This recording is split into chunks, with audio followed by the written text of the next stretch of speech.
Hello guys, and welcome back to my YouTube channel. If you're new to my channel, hello and welcome to my channel. My name is Sama. So in today's video I wanted to just talk about the situation of Nigeria and our so-called presidency. That's what we have. We don't have a president, we have presidency. That's what we have. So who is speaking? Amo, Ayama. Oh, that sounds similar. Yoruba says Amo, Igbo said Ayama. You see that this language is mo, ma. Anyways, we don't know. They only say presidency. Have you noticed how a lot of the time they will say presidency, they will not say president? Because under the presidency, he's what do they call that one? Media, whatever they call something. Like we don't know. So at the end of the day, you can't say who is the one that's actually doing all this speaking. I saw a post the other day going around on social media saying that, but I don't know if it's true, because they said Twitter CEO said that Buhari is the only president that does not do, he's the only president that does not do press conference, does not do any live interview, does not kini. Let me read it out. Let me read it out actually, because I laugh when I saw that. I say it don't happen. It don't happen. I don't tell her. Twitter again blast Buhari. You are the only president since Nigerians returned to democracy in 1999 who never grants live interviews or holds media chats. Some people are saying it's fake, some people are saying it's true, but whether it is fake, that as in that Twitter CEO didn't say it, or he said it, at the end of the day, let's actually look at that post. I said, where is the lie? I tried to find the lie in that thing. Me, I cannot find it. I have even used my microscope, and I have microscoped it, look it left and right, look at the letters, alphabets, and everything, trying to find the lie. I can't find it. Even with microscope, I cannot find the lie. And we are all sitting down, and you know what gets me? I'm going to be honest, is when I see some Nigerians that support this. How can we have a president and the country is upside down? I asked somebody once, when you are saying, yeah, you stand by Buhari, or you whatever, tell me what you are proud of to show, say, see what this man has done for the people who he's banning Twitter. So people are clapping for him. That's the video of another day. I don't know if I posted before this one or after this one. Video for another day. He's banning Twitter because they deleted his tweet. And so people are saying, yes, why would they delete his tweet? You think that is even doing you a favor? Because if I go into that, I don't want to address that, because there's a separate video where I want to actually address for people to understand why Twitter had the rights to delete his tweet. And then his ego, because sometimes I don't even want to say it's Buhari, because you don't know who is publishing all this, who is acting on his behalf. We don't know that. What is it called now? Is it Adeshino? Whatever his name is. That is always his spokesman, his mouthpiece. There was this kini I saw the other day where this man said something that I was the way I was doing something else, but I played the video in the background. I heard that. When I heard this man say this, I was screaming like when you're in a church and you're shouting amen. This man spoke the truth. I'll let you guys actually listen to this. A man or an institution that is not facing the true reality of events in the country. I don't know if recently, in the last 1 year, Additional had traveled on the road. Maybe just an average of 100-kilometer journey without escort, without police to and fro. And then at the end of the day, you now ask him, how is your blood pressure? Exactly. Where is the lie in that? Where is the lie in that? There were a lot of, in short, I will put a link to this particular interview. I think about 40-something minutes long, but it is worth listening to. There were two lawyers. And you know what I like is the fact that I'm listening to two lawyers, not some keyboard warriors commenting in comment section that have no clue what law is. There are some comments you see. In short, there are some people you should not even spend your time discussing or arguing or whatever with in the comment section, because when you spend so much time discussing, it kills some brain cells. It's like discussing with them such a waste of time that you're losing some brain cells. I'm sorry, I'm gonna start laughing. Excuse me. You're losing some brain cells by discussing or even argue, whatever you want to call it, with some people, because when you realize how ignorant they are, then you know that where do I start now to bring them to where they can understand, because you don't know where to start from. And then you find it so exhausting. Some Nigerians are, I keep saying it, some of our people are mentally exhausting. And it's mentally exhausting to engage with some of them. But when I watch these two people in their interview, and they are lawyers, you can hear people that know what they are talking about. There was a place where they talked about, there was something this man said. He said he is, what was that word? There was where he said it, that Buhari is the of security. If anything happens and there is a central command, say attack. Uncle Yori, will you be in this studio today? That is what the government, as far as some of us are concerned, should be facing and should be talking about. I'm not talking about consolidating and somebody want to overthrow. Is it easy to plan a coup to overthrow government? Is it that easy? It's even out of fashion. So what are we talking about? Out of fashion. We've heard it said that, look, that's the last thing we want in Africa, especially in our country. And I doubt if President Muhammadu Buhari was even consulted before releasing this statement. This is a man who you can call. No, I said I doubt, because it's about presidency. Yeah, but President Muhammadu Buhari is a coup veteran. He was a strong force in the coup that removed Alhaji Shehu Shagari, 31st of December 1983. He was the commander of the 3rd Armored Brigade in Jos. Yes. He was pushing into Chad. He was not even obeying the sitting president then, which caused a clamor, and excuses were thrown up to throw that government out of place. Yeah. He also was removed from office by coup, so he can be called a coup veteran. And he has told us that he will surround himself with people he knows. Yeah, I hear you. I wanted to add in there that the president is not a soldier any longer. I know once a soldier, always a soldier, but the president is not a soldier anymore. He himself has said that he's constrained between looking at himself now and in his military days. Things he could have done by fiat, you can't do them anymore. So I don't know why you're smiling. But Sir, when I listen to this audio, when I listened to this, because I was listening, I wasn't watching it, I was just listening, and like I said, I was busy to do something. I thought to myself that this kind of video YouTube supposed to suggest for somebody. There are some quality things YouTube supposed to suggest to somebody, but sometimes YouTube will not suggest all this kind of video to somebody. There was a report on the 5th of December 2020 when the former Chief of Army Staff, Buratai, was addressing the generals that they should be careful, a coup scare. But the point I'm making is that let's all ask this simple question: what can lead to a coup in a country? Do we have those symptoms? If we have those symptoms, then we need to address those symptoms. Because, like Mr. Fuyato mentioned, this government has enjoyed a lot of grace from Nigerians right from the inception. A lot of goodwill. So what exactly? So what exactly is this country? Is it the way a country should be? Are we where we are supposed to be? Agitation of kidnappings. Right now, some students are in the hands of kidnappers, and some are saying that those who kidnap them are not bandits, they are Boko Haram.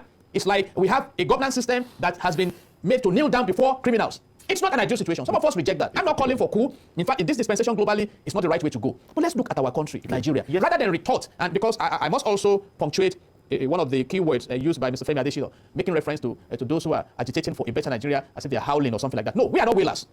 Nigerians deserve prosperity. They deserve security. We deserve a sound economy in this country. And for that purpose, we have a government. I will put the link. You guys, you can listen to these people. We claim we're supposed to be child. There was another place where they said something like, people forget that insecurity and all these problems will affect the country in more ways than you think. People are going to say, let me tell you, those people are clapping, they ban Twitter, they ban Kini. There are a lot of things that are happening in that country that will prevent foreign investors from choosing Nigeria. Do you know then how many jobs will be lost? Some people don't know how embarrassing. Do you don't know how many job opportunities, some IT companies, this is 2021.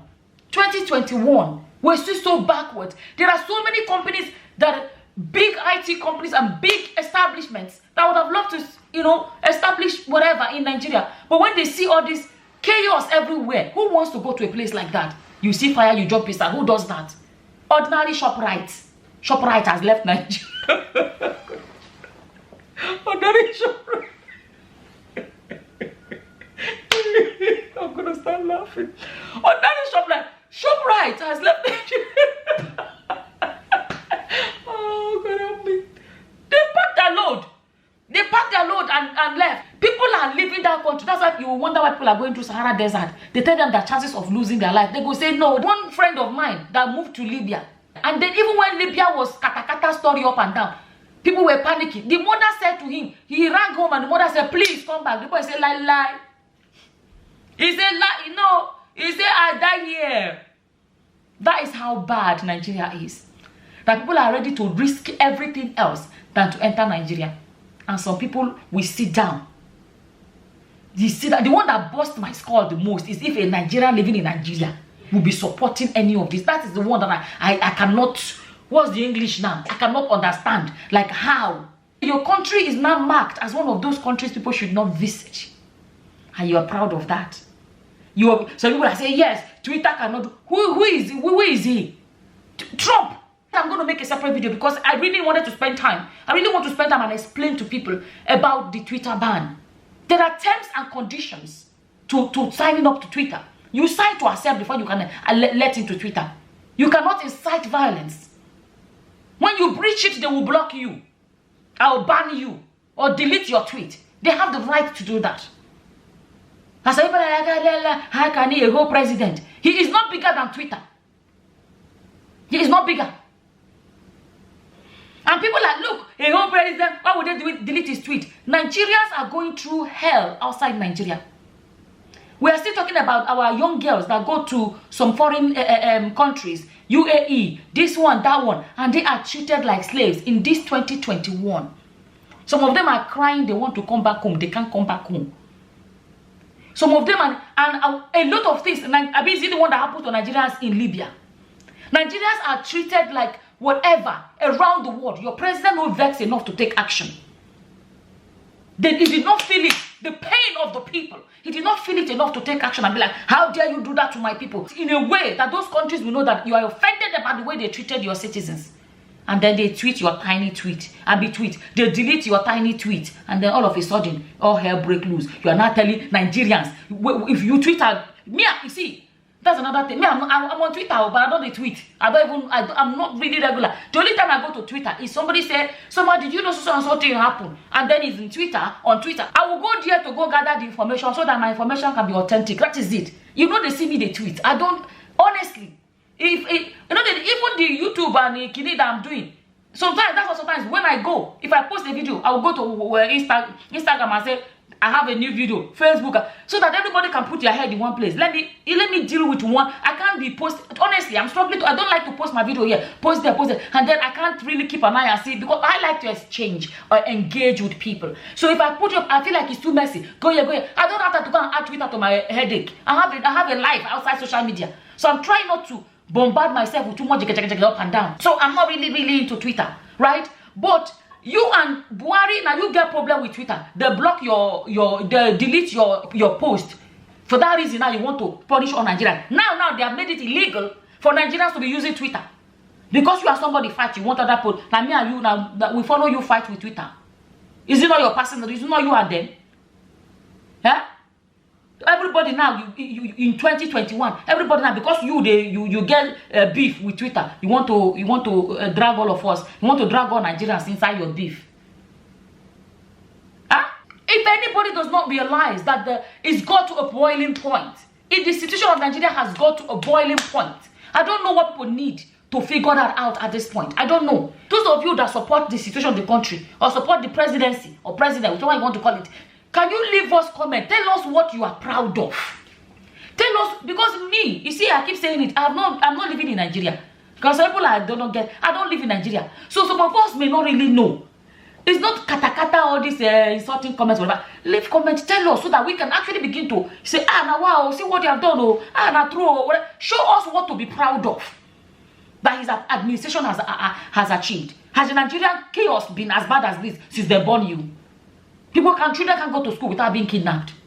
The road, people cannot go from ordinary one state to the next state that is 30 minutes away without being afraid of bandits and all this killing.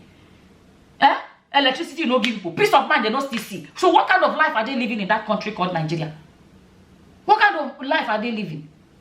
And somebody will come and say, you're supporting Buhari. Tell me, you're free to support, though. That's the one freedom we all have. But at least educate some of us as to what exactly are you supporting. Let's actually see if we can begin to join you in this support. Right?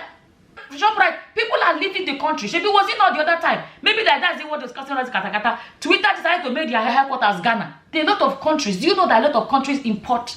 I went to a shop once and I saw Milo.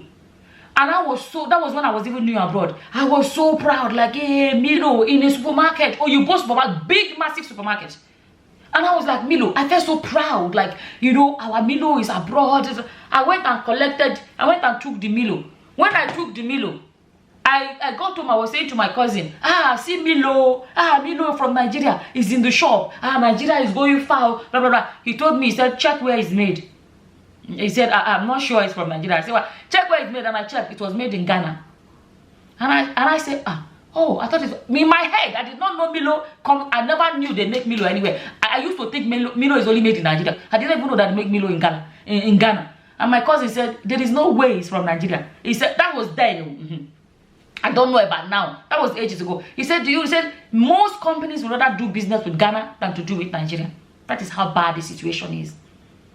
ShopRite has run. They say nothing survives. They say a lot of dreams are being killed in Nigeria. That's why you see Nigeria that is just a... Nigeria will go to America and become a surgeon, become a scientist, become a lot of Nigerians are excelling abroad.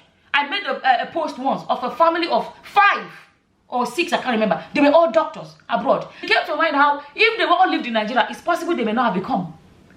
Because abroad, you don't have to be the son of the richest people to become anybody. There is so that equal opportunity there. That's why Nigerians abroad are thriving. Because dreams are being killed in that country called Nigeria. Somebody made a comment and said, nothing. I saw a comment that said, nothing survives in Nigeria. Even coronavirus did not survive. You know, it's funny, but on the other hand, it makes you sit back and think, which kind of country be this? Which kind of country? Eh? Anyways, I'm going to leave you guys with a few more clips from that interview, and I'll put a link for you guys to go listen. Look at it. When Biafra or the IPOB, when they hosted flag, Python danced. But when Bandit hosted flag in Niger State, rat is not dancing. Not to talk of lizard. I like when people talk, when they're just throwing information like bomb, boom, boom, boom, boom. You know, these people are educated lawyers. Educated lawyers. So they are not just coming here to come and do ta-ta-ta-ta-ta. They knew what they were talking about. I'll put a link for you guys. Do what is long. This is the kind of video that if you want to speed it up and you can listen, you know, you can listen. Or if you're busy cleaning or whatever, play it and listen so that you'll be a bit informed about your country called Nigeria and know how serious this situation is. You know.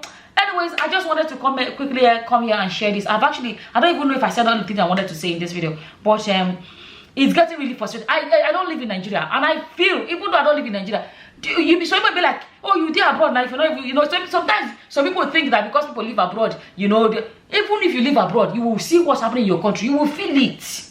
You will feel it no matter what. You will feel it. There's some Nigerians that don't even go to visit because they think of the katakara. They say, I know they go. Let me stay here. I don't want wahala. Do you know how many Nigerians that went and never came back? Ordinary holiday they went. So maybe they were sick and went to hospital, they took fake medication or one story or the other. My people, as always, whatever your opinions are, feel free to leave them in the comment section below. And with that, I'm going to say thank you for watching. Until the next time, guys. Bye-bye. Bye.